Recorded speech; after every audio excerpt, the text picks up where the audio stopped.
Parties were not active during the past years, in general, not only in West. And he showed alliance, somehow he showed, or the media showed alliance between him and the government, and the old regime, you know that.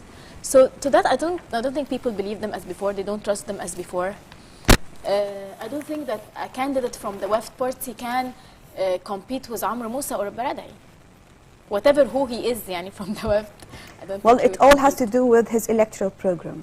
Not just that. I think credibility of the person and has a lot to do with that also. Maybe because some people were talking about having some new faces.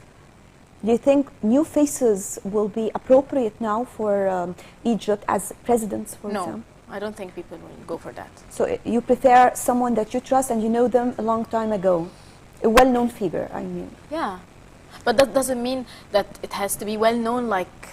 No, I mean, like, for example, Amr Moussa or El Baradei, for example. Yes, but someone comes out of the blue, I don't think it's.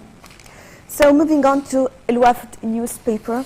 The remaining elements of state security and the National Democratic Party are behind spreading the sectarian sedition between Egyptians.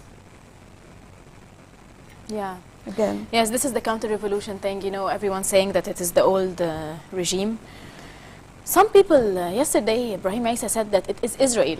It is Israel using its agencies here in Egypt to make all this chaos because they don't want a strong Egypt. So, actually, we don't know if it is really the old regime or the state security, or it is the NDP.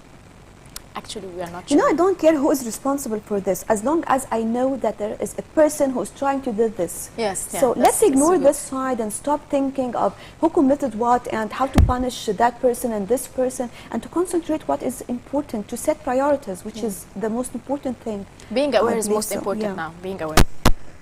To continue with El Wafd newspaper, on the first page, the U.S.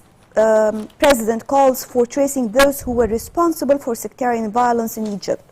In Washington, the State Department called on the armed forces to prosecute those behind the sectarian clashes.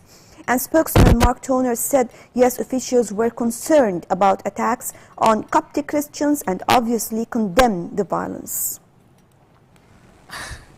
Well, I don't think people want to hear anything else from U.S. They didn't stand with us during the revolution.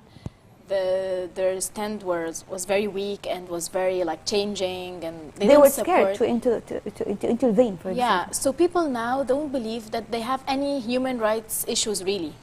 So talking about sectarian violence, no, I don't think it's time now. I don't think it's effective now. We need to protect our country. We as Egyptians want to end this. We are not waiting for you as Americans to come and interfere and say, oh, we have human rights. No, we are going to do this for ourselves.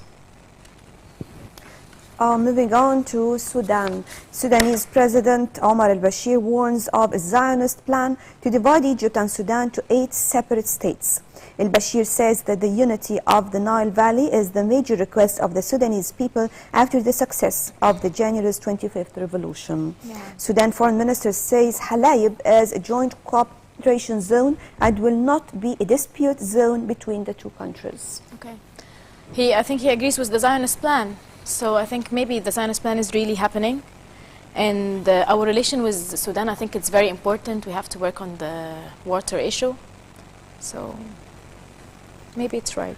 Well, what we can do now is to wait and see what will happen tomorrow, or today, not only tomorrow. Ekram Ibrahim, thank you very much for joining us. Thank you so much.